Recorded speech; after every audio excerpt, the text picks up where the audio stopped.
Yo guys, and welcome to a new video. Today we're going to be doing basically a season 2 of the Daily Dividend Pie. So firstly, as always, before we get into the video, we'd like to say a big thank you to the Dividend Experiment for maintaining and also creating this pie. He's a great YouTuber. He actually commented on videos last time we did this. So why have I decided to do this? Well, the answer's simple. I just thought that it's a great way to get weekly content out, and also it did really well and had great feedback last time we did it. The pie has grown significantly since last time we did these updates. I believe when we did episode 1 of this pie last time, it had about 50,000 copiers. This is now up to 90,000. There's actually been some changes to the stock since last time as well.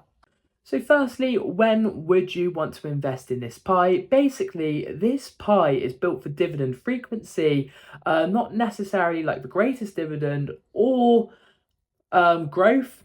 So it really depends on your investment aims, whether you want to invest in this pie. If you want to invest in growth, you may prefer to invest in the S&P 500 because that has historically promised returns of about 10% and 15% in more recent years. I believe the last 5, it's been around about 14.8%. So what are the key things you need to know when investing in this pie? Basically, when you first invest in it, you need £400 for all the companies to reach their minimum threshold in order to pay a dividend. Also, as explained in my dividend video the other day, there are 2 key dates you need to know when it comes to dividends. There's ex-dividend date, which is practically just basically the cut-off date, and then the payment date. So these are normally a couple weeks or even a month apart. And this basically means that when I invest my initial £400 in the pie, it may take 4 weeks for the first dividend to come through. So what is the yield of the pie? Basically, if we look at the FAQs, it says that basically it's 3.7%, and this means that if I invest £1,000, this basically means that I will earn $37 over the year. So this works out at $3.08 a month. This could obviously fluctuate because there will be more dividends paid at certain times of the year than others. For example, at the half yearly point, you might get quite a few half yearly payers, more than you would get quarterly payers, for example.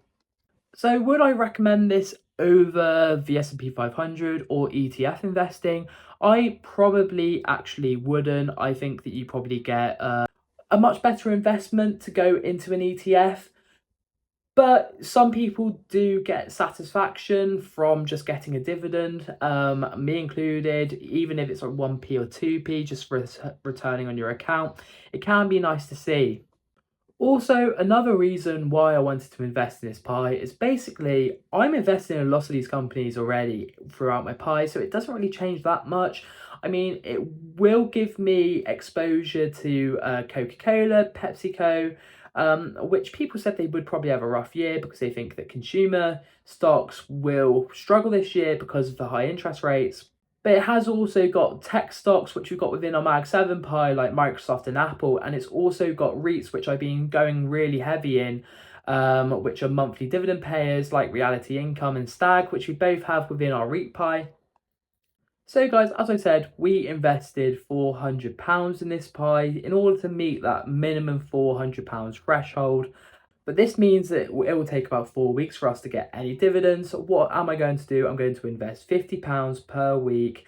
So by the time we start getting dividends, the pie should be up around about £600. As there's 50 slices, this works out at about £8 per stock. But yeah, guys, that's the first episode back.